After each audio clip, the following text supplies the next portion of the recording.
Bonsoir, mesdames et messieurs. Bienvenue à Procure en parle, qui, pendant le mois de septembre, met en lumière le mois de sensibilisation au cancer de la prostate. Alors, durant tout le mois de septembre, nous avons un but, décomplexer la prostate. Et comme l'information est le premier remède, Procure vous propose chaque semaine un webinaire et un témoignage pour tout savoir sur ce cancer qui touche 12 hommes par jour. Alors aujourd'hui, on va parler d'un des facteurs de risque qui est établi, soit les antécédents familiaux. On va démystifier un petit peu c'est quoi une histoire familiale de cancer de la prostate avec le docteur Frédéric Pouliot, uro-oncologue et chercheur en imagerie moléculaire au CHU de Québec. Alors, merci, docteur Pouliot. Et puis, avant de débuter, on tient à remercier le laboratoire AstraZeneca, qui est présentateur officiel de ce webinaire. Alors, c'est un laboratoire qui, entre autres, est impliqué dans le traitement des cancers de la prostate plus avancés et plus agressifs. Alors, merci Astra. Mais encore une fois, docteur Pouliot, merci infiniment d'avoir accepté notre invitation. Puis, on va débuter quand vous êtes prêts. Alors, bonsoir à tous et à toutes, sûrement, qui êtes là ce soir. Ça me fait grand plaisir d'être là avec vous pour répondre à vos questions. Merci à Mme Beauchemin à Procure de me donner l'opportunité de répondre à ces questions-là et d'être là pour répondre à celles qui vont être posées là, via la plateforme Zoom. Alors, d'une manière un peu plus ou moins formelle. Mme Beauchemin a déjà des questions en banque pour discuter un petit peu du cancer de la prostate et des facteurs héréditaires, en fait. Alors, peut-être que je peux vous passer la parole, Mme Beauchemin, pour commencer avec vos questions. Oui, merci infiniment. Juste informer les participants, vous utilisez vraiment le bouton QA quand vous posez des questions.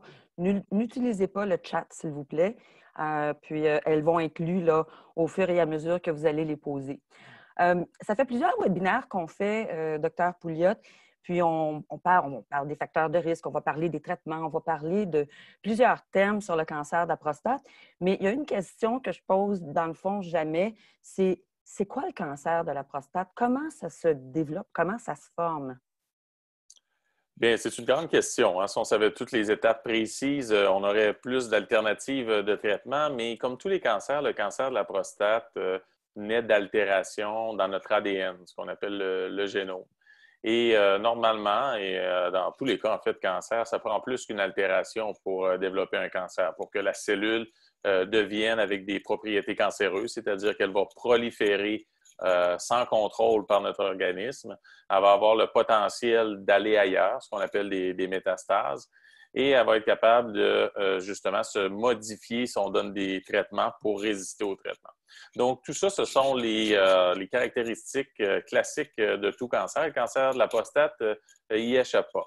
Donc, ça prend plusieurs altérations dans l'ADN, des altérations génétiques qui vont peu à peu donner ces propriétés-là à la cellule cancéreuse qui va se mettre à proliférer localement, sécréter de plus en plus d'APS qu'on va détecter dans le sang. Et malheureusement, dans certains cas, bien, on va diagnostiquer le cancer trop tardivement, puis il va s'être déjà répandu ailleurs, ce qu'on appelle les métastases. Donc ça se produit sur plusieurs années. Et pourquoi ça se produit? Bien, il y a des facteurs différents. Il peut y avoir des facteurs héréditaires, notre ADN qu'on a reçu de notre père et de notre mère, qui nous met plus ou moins à risque d'avoir un cancer de la prostate. Et aussi le temps, l'âge, avec les années. Et il se fait des erreurs dans notre ADN, ce qu'on appelle des mutations progressives d'un gène, puis d'un autre, puis d'un autre. Et tout ça bien, finit par cumuler et parfois, on a assez d'altérations ou de mutations pour que la cellule devienne indépendante et cancéreuse. Donc, c'est un peu un ensemble de facteurs qui mènent au cancer à travers les années. Merci beaucoup. On sait que le cancer de la prostate, évidemment, est surtout diagnostiqué là, quand l'homme est plus âgé. Hein? C'est pour ça qu'on parle de dépistage à partir de 50 ans. Donc, beaucoup plus âgé, souvent début soixantaine. Pourquoi il y a certains hommes qui reçoivent des diagnostics dans la quarantaine? Nous, on en a parmi les patients qui nous appellent. on doit en avoir une dizaine qui ont reçu un diagnostic là, en bas de 50 ans, là, 45, 46, 47 ans. C'est quelque chose qui explique ça.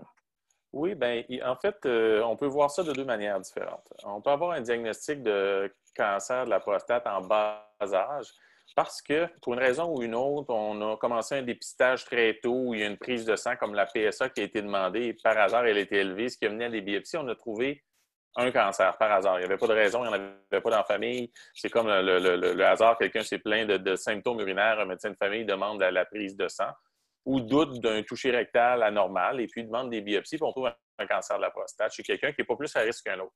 Ça, parfois, c'est comme le hasard de la vie qui amène au diagnostic d'un cancer.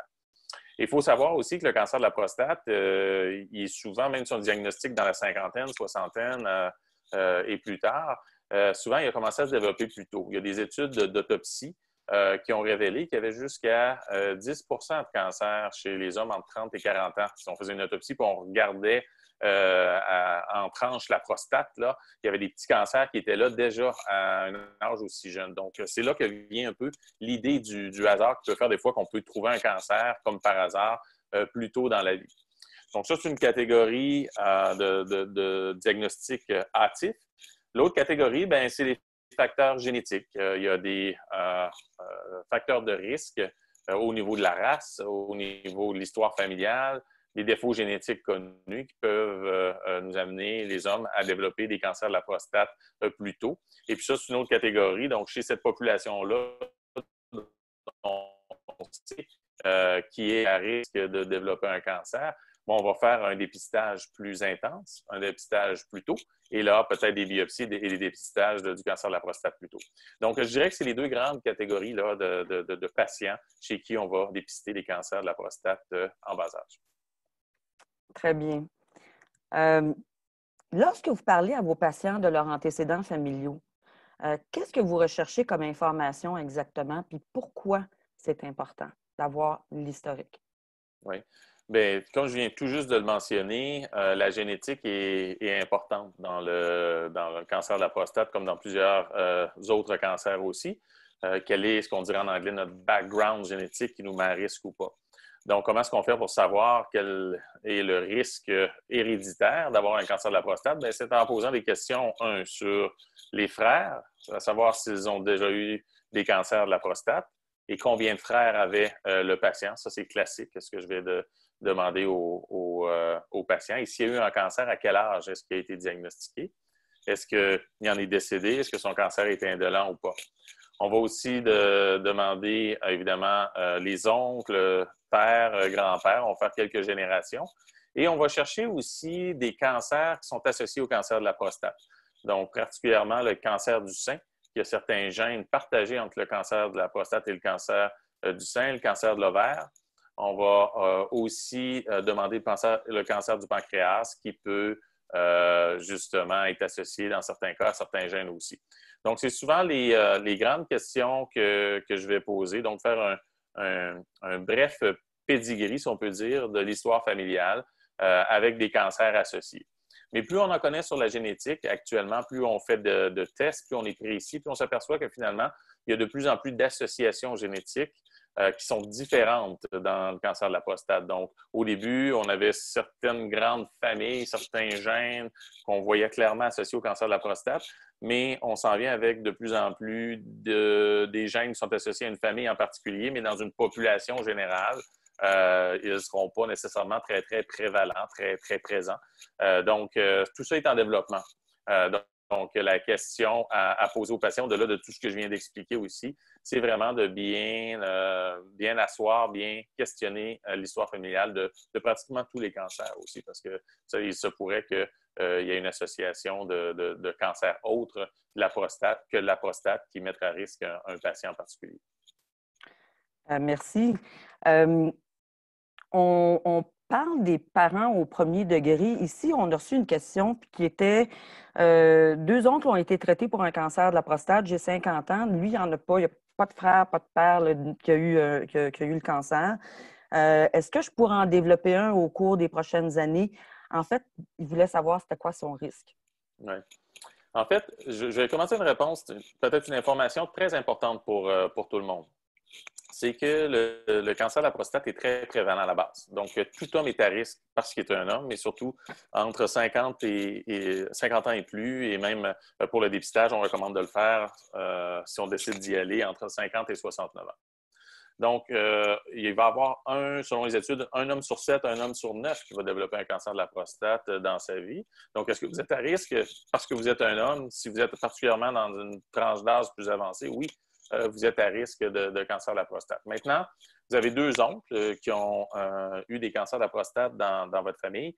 Est-ce que c'était en bas âge ou on leur a diagnostiqué à 80 ans, très tardivement? C'est une donnée quand même assez importante à savoir pour savoir si vous avez un risque augmenté. Mais admettons que vos oncles ont développé le cancer de la prostate en bas âge, là, en bas de 55 ans, par exemple.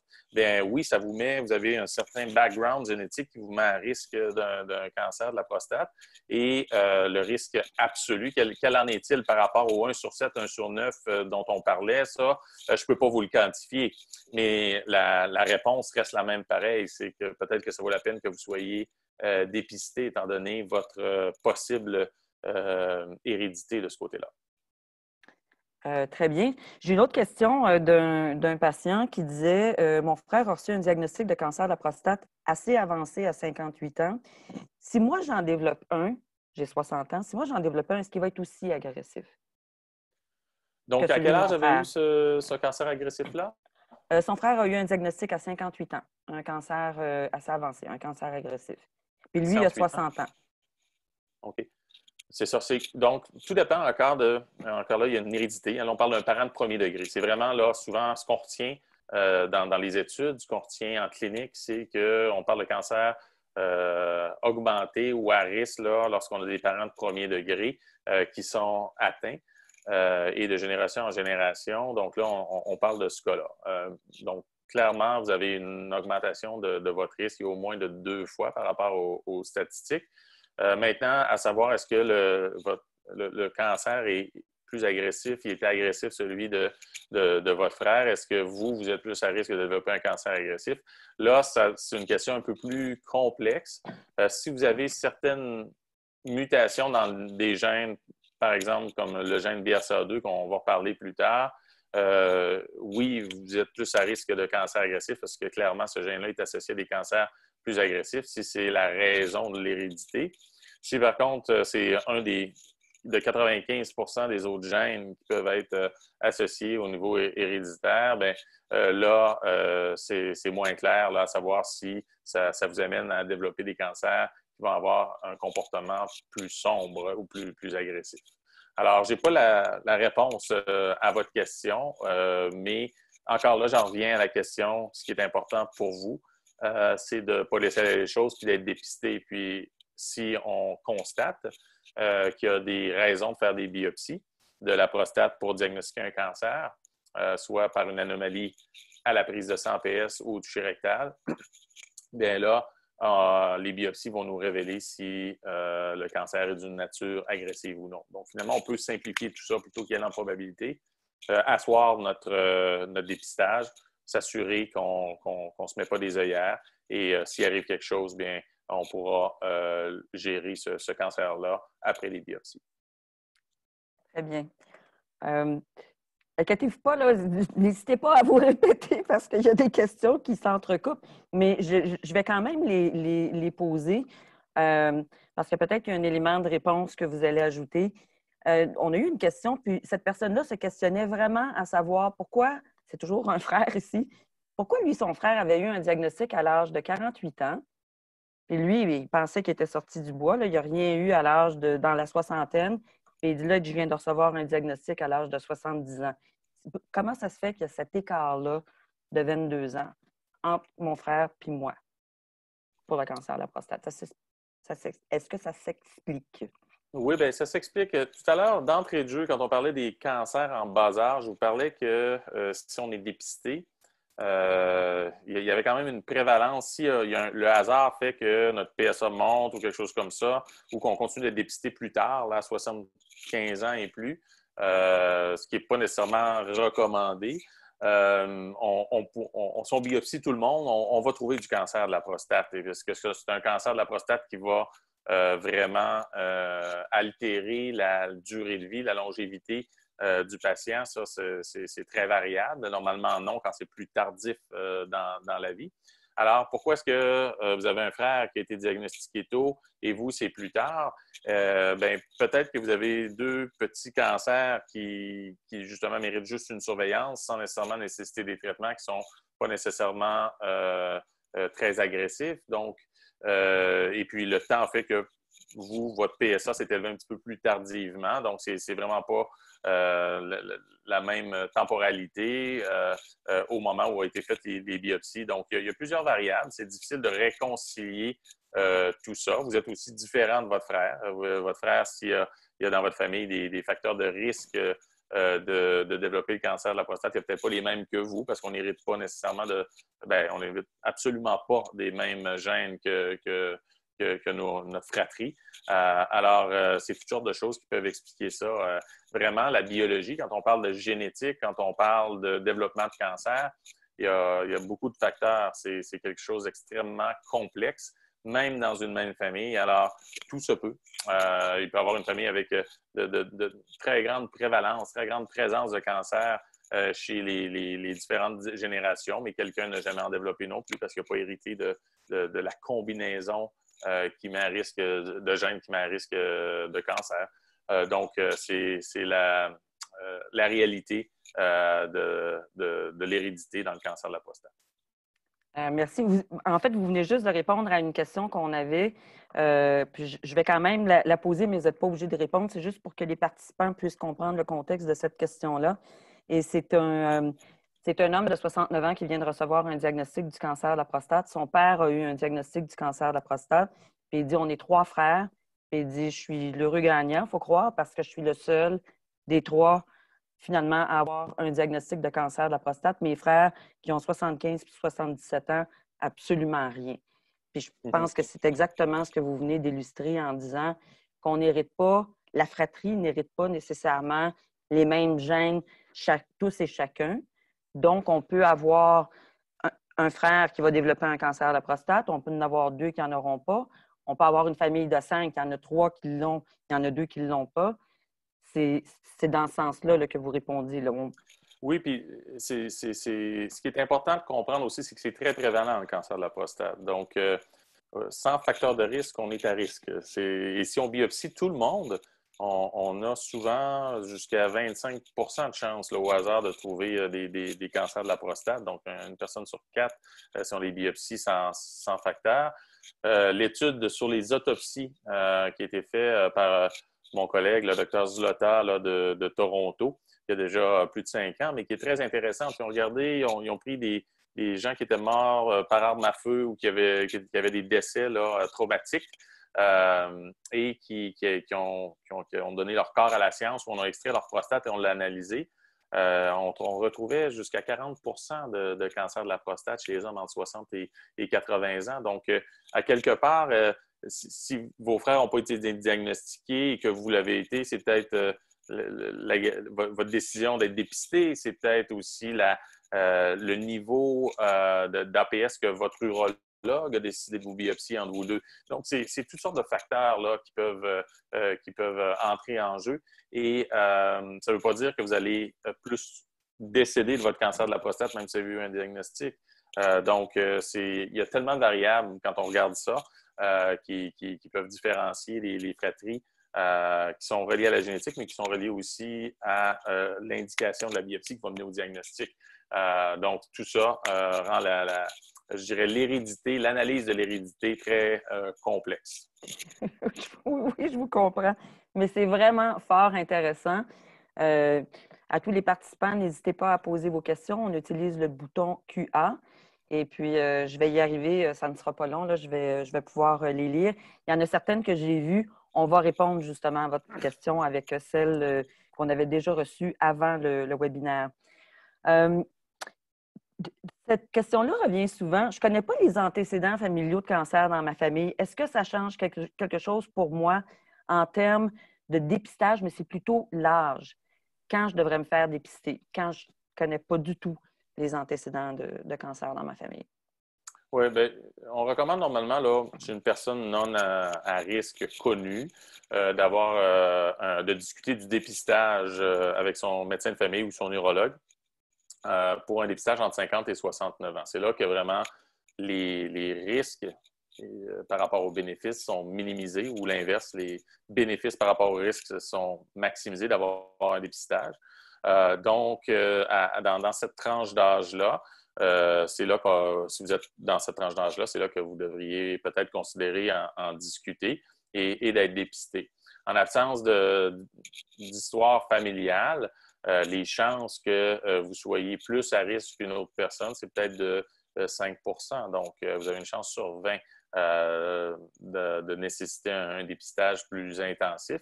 Et souvent, la première valeur de PSA, là, la prise de sang qui aide au dépistage du cancer de la prostate, va être une bonne indication aussi du risque au long cours d'avoir un cancer de la prostate. Donc, si on a des niveaux très, très bas, par exemple à 45 ans ou même à 50 ans, on a peu de risque de développer un cancer de la prostate qui va causer notre décès au long cours. Donc, les études sont assez claires de ce côté-là. Donc, déjà, juste par votre mesure de PSA, selon votre âge, on va avoir une petite idée de votre risque de développer un cancer de la prostate. Et on peut ensuite de ça, selon votre valeur de PSA, intensifier vos prises de sang.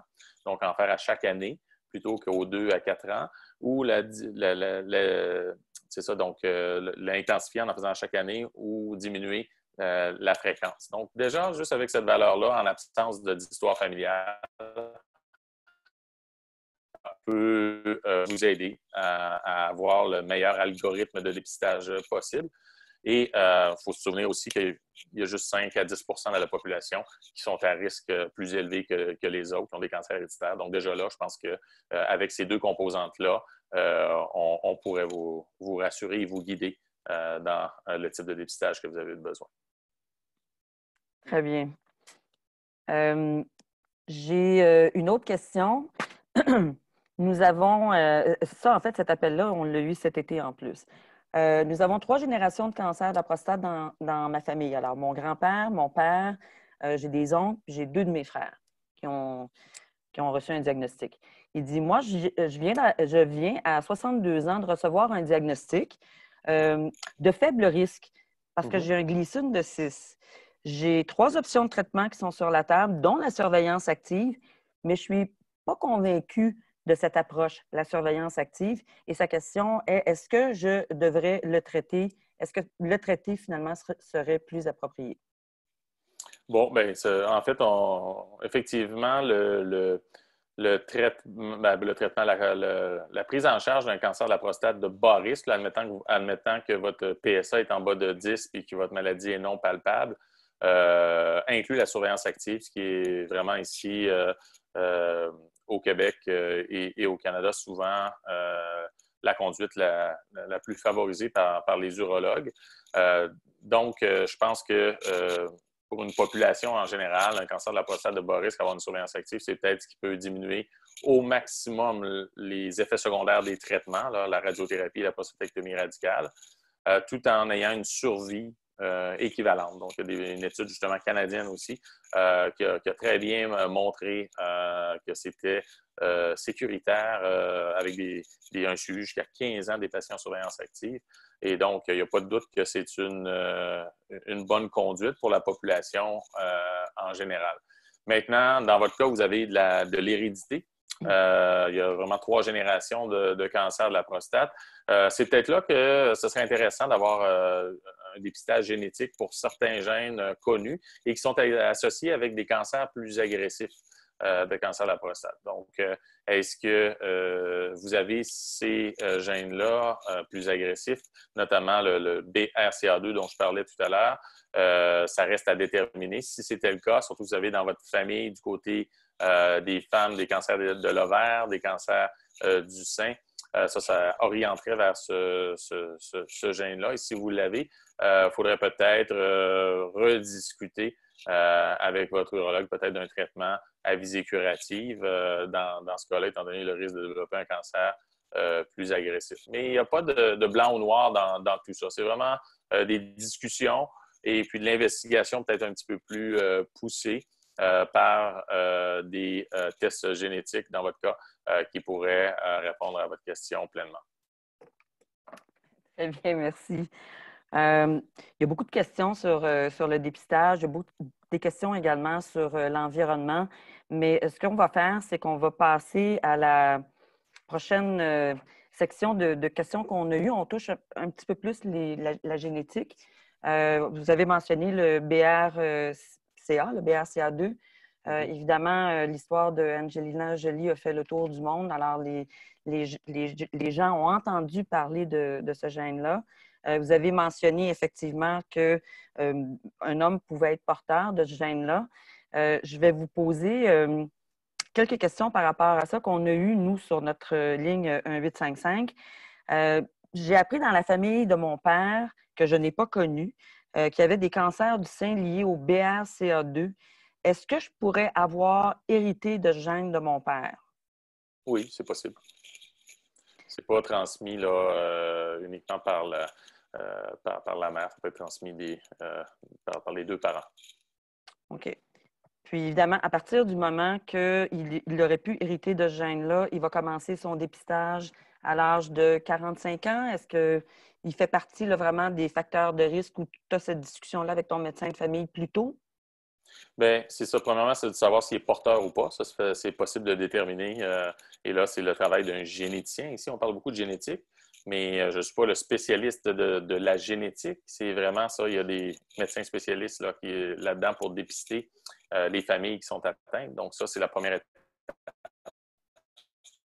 Savoir ce qui est porteur ou pas du gène. Et lorsqu'on est porteur du gène, chez la femme, bien, il faut vraiment augmenter l'intensification du dépistage du cancer du sein et de l'ovaire, entre autres. Et chez l'homme, il y a le cancer de la prostate, entre autres. Donc, vraiment, c'est comme ça dans l'ordre que doivent se faire les choses. Si par malheur, vous avez hérité de ce gène-là, le dépistage devrait commencer plus tôt. Certains recommandent 40 ans pour le gène BRCA2, d'autres juste 45 ans. Mais 40 ans pourrait être un bon âge, à mon avis, pour commencer le dépistage dans votre cas. Écoutez, je vais aller au dépistage tout de suite, puis je reviendrai après.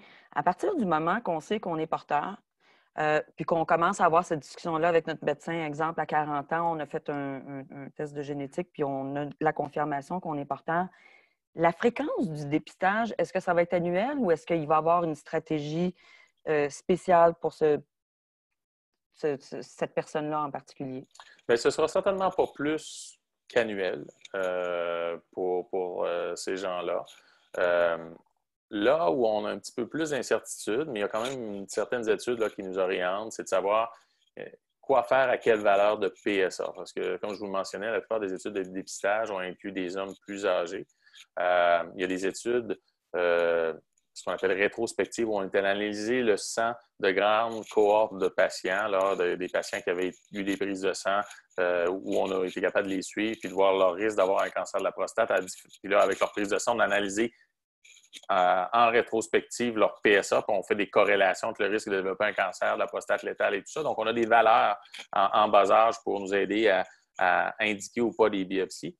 Mais je dirais que pour ce qui est donc, ça reste toujours une grande question de savoir à quelle valeur on fait une biopsie. On peut se servir des études dont je parle. Mais je dirais pas une fréquence plus élevée qu'annuellement là, pour la question que vous posez.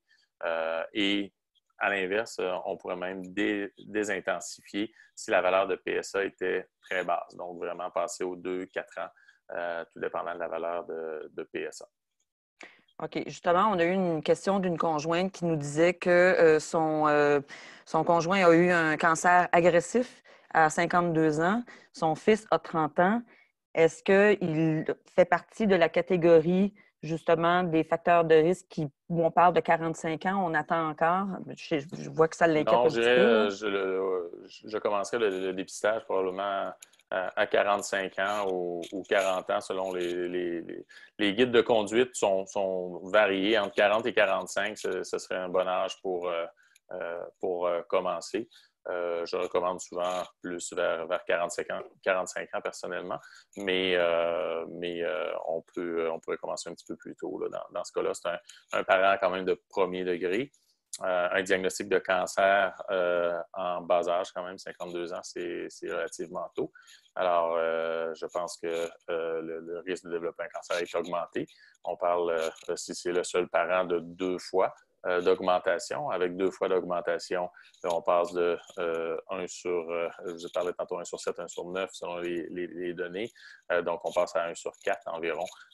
Donc, ça mérite quand même une attention particulière. Très bien. À partir du moment, je ne sais pas si j'ai posé la question, mais je vais la reposer, là. À partir du moment qu'on sait qu'on est porteur, exemple, du BRCA2, c'est quoi le risque, parce qu'on l'a eu cette question-là d'un patient, c'est quoi le risque de développer un cancer de la prostate? C'est une question, je n'ai pas la réponse en valeur absolue. Je peux vous la. Oui, je le lis en quelque sorte, c'est qu'il y a 3 à 8 fois plus de risques que la population. Ça, faites vos maths, là, je ne peux pas vous dire c'est 1 sur combien, là, je ne l'ai pas calculé, mais c'est 3 à 8 selon les études. Donc, dans ce cas-ci, là, vous pourrez faire les maths, mais c'est quand même une prévalence quand même augmentée, là. Puis, justement, faisant partie de cette question-là, parce que c'est une question à 2 volets, la personne nous demandait si j'en développe un puis qui est diagnostiqué à temps, est-ce que je peux en guérir? Oui, tout à fait. C'est pas un diagnostic je dirais, absolu de décès par cancer de là. C'est un facteur de risque. Donc, un facteur de risque, c'est une probabilité d'avoir un cancer plus agressif. Ce ne sont pas une probabilité d'en décéder. Et c'est là qu'intervient tout le rôle du dépistage, de trouver ce cancer-là avec potentiel agressif, de le trouver tôt. Et si on le trouve tôt, bien, par exemple, si on va vers la prostatectomie radicale où on enlève la prostate, s'il n'y a plus de cellules cancéreuses chez le patient, il n'y a aucun risque de développer le cancer de redévelopper le cancer de la prostate par la suite et d'en décéder. Donc, oui, si vous développez un cancer, il y a tout à fait des possibilités et des grandes possibilités d'être guéri, tout dépendant justement à quel stade il est diagnostiqué. Très bien. Docteur Pouliot, est-ce que vous pouvez juste donner une petite définition de ce qu'est le syndrome de Lynch? Parce qu'on a eu une question d'un patient par rapport à ça aussi. Oui, le syndrome de Lynch, c'est un syndrome là, qui est associé à plusieurs cancers. C'est un défaut de réparation de l'ADN. Donc, dans notre ADN, on a des gènes qui codent pour réparer notre ADN. On s'en va dehors, on prend un coup de soleil, on sait que les rayons UVA, UVB peuvent amener des dommages à notre peau et créer des dommages à l'ADN. Donc, on a une petite machinerie, des petits réparateurs qui viennent réparer notre ADN pour empêcher que la cellule ait des mutations et puisse devenir un cancer. Le syndrome de Lynch, c'est un syndrome dans lequel, de manière héréditaire, il y a plusieurs gènes de réparation de l'ADN qui sont altérés, qui sont non fonctionnels. Donc, chaque humain a 2 copies de chaque gène. Et si on en a une qui est déjà altérée, il manque juste une autre altération pour que la machinerie soit non fonctionnelle. Donc, ces gens-là qui ont déjà une copie des gènes altérés vont développer plus de cancer du côlon surtout, mais on va retrouver aussi des cancers de la prostate, cancer de l'ovaire, de l'endomètre, du pancréas. Donc, ça constitue la grande famille du syndrome de Lynch. On va retrouver aussi plus de carcinomes urothéliaux, là, les cancers de la vessie et autres.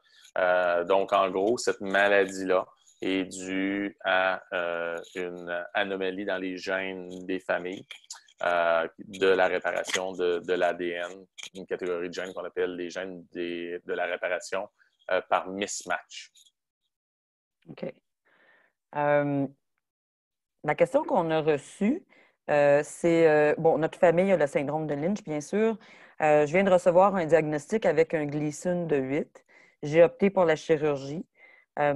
est-ce que mon risque de récidive est plus élevé en raison du syndrome ou bien est-ce qu'il est le même pour tout le monde? Mon risque à moi va être le même que tous les hommes, puis ça va être beaucoup plus en fonction du type de cancer que j'ai eu au diagnostic. Mais moi, je vous répondrais que votre risque va être dépendant de la mutation dans votre famille. Il y a au moins 4 gènes associés au syndrome de Lynch, donc 4 séquences différentes. Puis dans chacune des séquences, c'est pas nécessairement la même mutation ou inactivation qui est présente. Donc, vous comprenez un peu la complexité de tout ça. Et ensuite de ça, il faut faire le lien entre ça et puis le cancer de la prostate opéré et le risque de récidive. Donc, on commence à être très, très précis là, dans notre description pour pouvoir donner une réponse là, précise. Je dirais, dans votre cas, le risque dépend de votre stade à la base. Si vous voulez avoir des données probantes, c'est peut-être pas en lien avec votre syndrome de Lynch, mais plutôt avec le stade de votre maladie qui a été déterminé suite à la prostatectomie radicale, à savoir est-ce qu'il y a un envahissement des ganglions, quel est le score de Gleason, quel était votre APS préopératoire et quel est votre APS actuellement. Et ça, je pense que c'est les outils les plus précis pour juger d'une récidive. Si on a des signes que le cancer vivote avec des PSA détectables très bas, peut-être des petites métastases ganglionnaires, mais le fait que vous ayez un syndrome de Lynch pourrait peut-être justifier d'aller plus du côté proactif dans les traitements adjuvants, comme la radiothérapie ou l'hormonothérapie. Encore là, je dis ça sans connaître le dossier, mais le fait que vous ayez un cancer qui est peut-être à prime abord plus agressif, génétique, peut-être que s'il y a des signes qu'il y a de l'activité un petit peu de votre PSA suite à la chirurgie, ce serait peut-être bien de peut-être aller plus du penchant, je dirais, traitement multimodal que l'observation. Encore là, je n'ai pas la réponse absolue à tout ça. Très bien. On a reçu une question. Je vais vous la lire. Cancer de la prostate stade 3, Gleason 9 à 56 ans, en suivi depuis 3 ans suite aux divers traitements. Père 85 ans, cancer à 62 ans avec un traitement. Est-ce que ma fille possède ma génétique et aurait pu transmettre cette génétique-là à mon petit-fils? Alors, oui, mais ce n'est pas exclu. C'est là que le rôle de nos généticiens entre en ligne de compte. On voit une transmission familiale, parents de premier degré, avoir un dépistage dans la famille et pour votre petit-fils, mais aussi pour votre fille aussi, principalement pour les différents cancers qui partagent les mêmes altérations géniques. Donc, admettons, on revient tout le temps avec le même exemple, mais c'est un exemple quand même qui parle beaucoup ici. Le gène BRCA2 pourrait avoir été la cause de cancer de votre père, de vous, et mettre à risque votre fille d'un cancer du sein, qui, elle, peut l'avoir transmise à votre petit-fils. Donc, c'est toute cette généalogie-là qui est à dépister. Et donc, je vous inviterai à peut-être demander un counseling génétique pour retracer qui dans votre famille est à risque, non pas seulement du cancer de la prostate, mais des cancers associés à certains gènes. très bien. Il y a une question qui parle un petit peu plus d'environnement, là.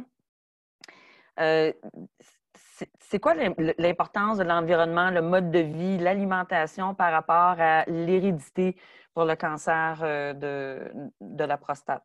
Est-ce que ça peut avoir un impact sur le gène BRCA? Est-ce que ça peut avoir un impact sur le syndrome de Lynch? Est-ce que ça peut avoir un impact sur les cancers familiaux de la prostate? Bien, sur les cancers familiaux, pas nécessairement.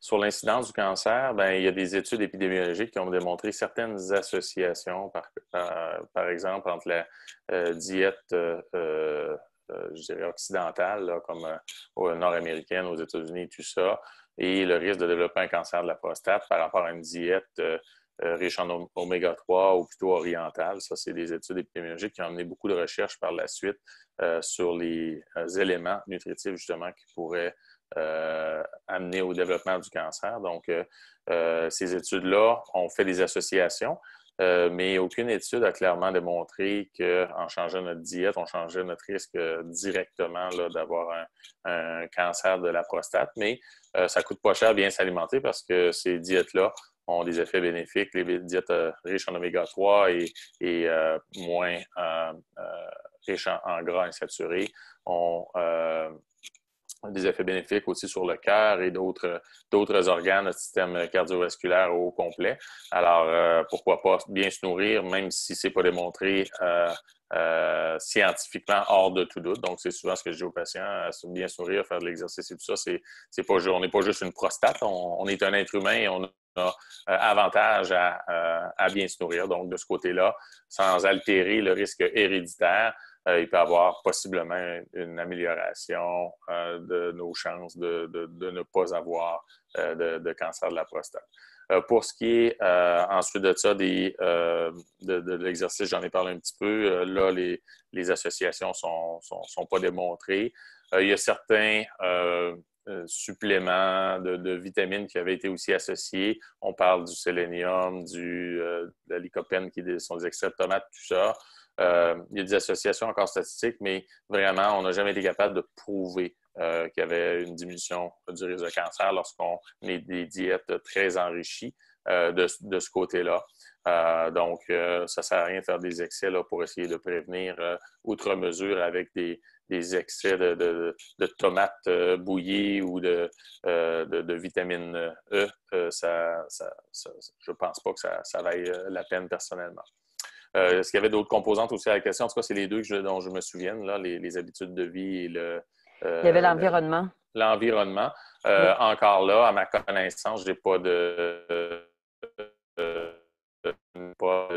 d'association en tête démontrée entre les facteurs environnementaux et le développement du cancer de la prostate. OK, très bien, parfait. Écoutez, on a eu une question la semaine dernière, je ne l'ai pas posée, mais elle va de pair avec la question que je vais vous poser ici. Alors, sachant que mon risque de cancer de la prostate est élevé ou très élevé, là, est-ce que je pourrais opter pour un traitement préventif, comme par exemple une chirurgie radicale de la prostate? Puis juste que vous sachiez, la semaine dernière, la question que j'avais eue était: je suis sous surveillance active, je peux-tu juste avoir une hormonothérapie puis faire en sorte que je me débarrasse de ce cancer-là une fois pour toutes? Mais la question concernant la chirurgie, c'est pas la première fois que je l'entends, on me l'a posée à quelques reprises. Bien, à ma connaissance, je ne connais aucun organisme qui recommande de manière prophylactique la chirurgie pour quelqu'un qui est à risque. On a quand même beaucoup d'outils pour le dépister, le cancer de la prostate. Auparavant, on avait le tuyau rectal, la PSA. Maintenant, on a des tests moléculaires dans l'urine. On a des tests d'imagerie par résonance magnétique. Donc, on est bien outillé quand même pour suivre le risque d'un cancer et, dans le doute, de l'attraper. Alors, sachant que la prostatectomie radicale, puisque c'est prophylactique, puisque c'est de ça dont on parle, est associée avec quand même des effets secondaires importants au niveau de la fonction érectile ou de l'incontinence, et que c'est une chirurgie, donc c'est pas sans risque non plus. Je pense pas qu'il y ait d'indication d'y aller de ce côté-là. Pour ce qui est de l'hormonothérapie, ben non plus. L'hormonothérapie va rabaisser l'APS, va contrôler le cancer s'il y en a un, mais est associé aussi à des effets métaboliques importants au niveau, je dirais, de notre prise de poids, les risques cardiovasculaires, peut amener une résistance à l'insuline, donc un diabète. Tout ça au long cours avec l'hormonothérapie, fait atrophie musculaire, perte de force musculaire, peut amener de la démence. Donc vraiment, ça n'arrive pas à tout le monde, mais prendre ça pour possiblement un risque augmenté de cancer, je ne pense pas que ce soit une bonne idée. Ce serait absolument pas indiqué. Vous ne serez pas capable d'avoir cette prescription-là. D'accord, très bien. On arrive presque à la fin là, du webinaire. Est-ce qu'on va vers une médecine de plus en plus personnalisée? Est-ce que vous pouvez nous en glisser un mot? On a eu une question ici. La personne est sur une nouvelle génération d'hormonothérapie. Il n'y a pas de métastases, mais c'est pour retarder les métastases, justement, parce que son APS, il y a eu une hausse d'APS alors qu'il était sous hormonothérapie standard. Il y a eu un cancer très agressif au diagnostic. Alors, où est-ce qu'on est rendu là, avec la médecine personnalisée? Là? Je sais que je sais qu'il y a des études cliniques, je sais qu'il y a des nouveaux traitements qui ont été approuvés également. Il y a des molécules maintenant qu'on peut prendre par la bouche pour retarder la chimiothérapie. Il y a un nouveau traitement qui a été approuvé après la chimiothérapie. Alors, au niveau de la médecine personnalisée, ça a fait un bond depuis plusieurs années. Où est-ce qu'on en est rendu? Bien, on commence à avoir des molécules qu'on peut donner de manière plus précise. Je changerais un petit peu la terminologie médecine personnalisée à médecine de précision où on a un arsenal de traitements, des traitements qui sont efficaces, prouvés dans une population en général comme étant efficaces, mais qu'on sait aussi qu'ils ne seront pas efficaces dans un sous-groupe de patients, puis vont être très efficaces dans un autre. Donc, c'est ce qu'on appelle la médecine personnalisée, c'est d'avoir des outils qui nous permettent de dire ce traitement-là va fonctionner dans un groupe, puis ce ne fonctionnera pas dans un autre, mais dans cet autre groupe-là, un autre traitement serait plus adéquat et ainsi de suite. Donc, on personnalise la médecine et on peut être plus précis aussi quand on donne nos traitements comme médecin. Alors, oui, il y a des avancées qui sont là. Ce concept-là est véhiculé depuis des années. Par contre, ces associations-là entre la réponse thérapeutique et nos outils diagnostiques a tardé à venir. On a maintenant des molécules qui sont des médicaments, donc qu'on sait être certaines anomalies génétiques qu'on peut dépister en faisant des biopsies dans le cancer. Donc, ça, c'est relativement nouveau. Ce n'est pas disponible encore à grande échelle, mais on a vraiment là, un premier exemple là, en oncologie de la prostate où on peut utiliser ce genre d'approche-là, où on fait une biopsie et on voit les chances d'un patient de répondre ou pas à une thérapie. Donc, ça, c'est un exemple. Ce sont, pour ceux pour vous informer, là, ceux qui veulent aller faire des recherches, ce sont les inhibiteurs de la PARP, donc P-A-R-P.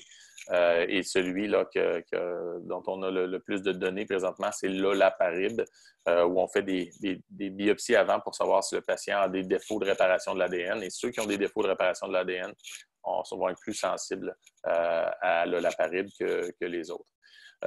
L'autre ligne de thérapie où on a de plus en plus de médecine personnalisée, c'est une ligne de thérapie où on n'a pas encore d'études qui ont montré une efficacité là, prouvée hors de tout doute. Ce sont les thérapies à radioligand où on envoie des têtes chercheuses dans le corps des patients par voie intraveineuse et les petites têtes chercheuses vont aller se lier au cancer de la prostate puis émettre de la radioactivité. Et avant d'envoyer les têtes chercheuses, on peut voir si un patient exprime la cible de la tête chercheuse qui s'appelle la protéine PSMA et de voir justement si le patient a des chances de répondre ou pas à la thérapie.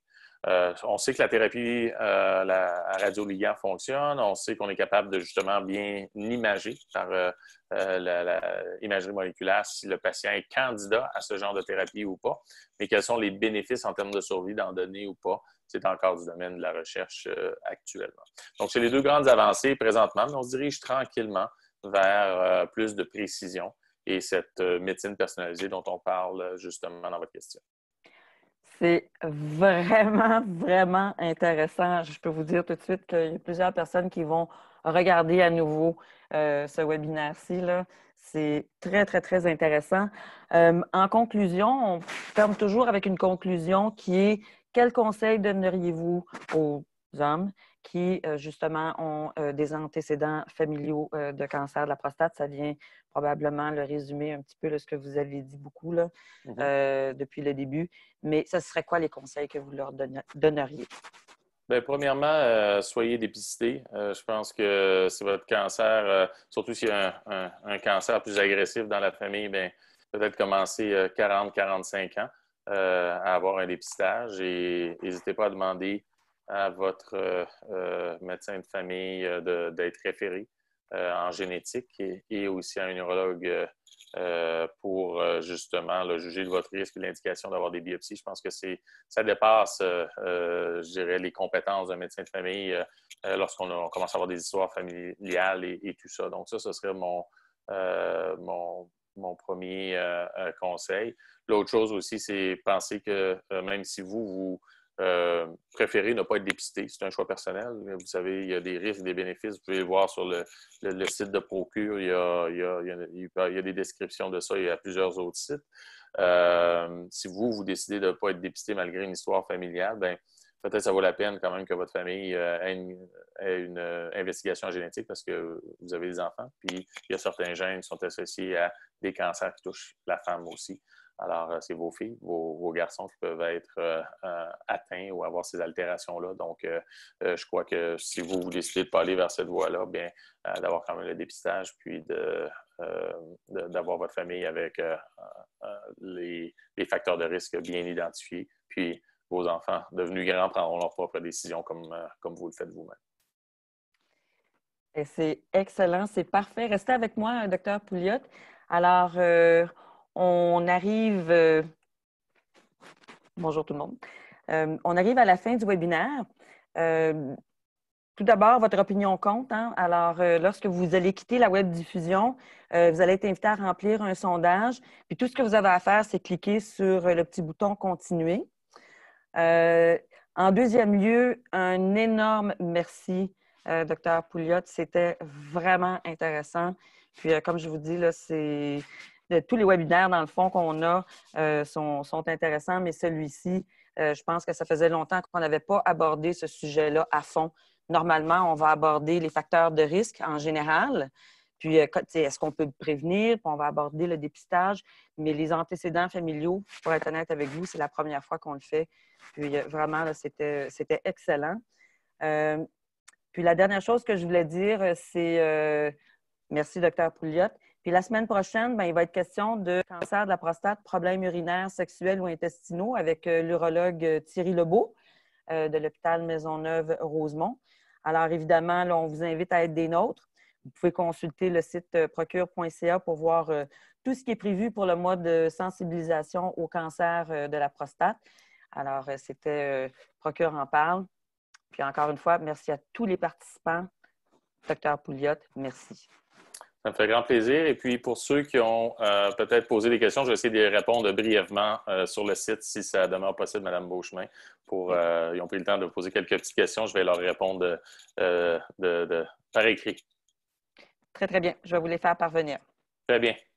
Très bien. Merci beaucoup. Vous avez aimé les services de Procure? Alors n'hésitez pas à contribuer à procure.ca. Merci pour votre générosité.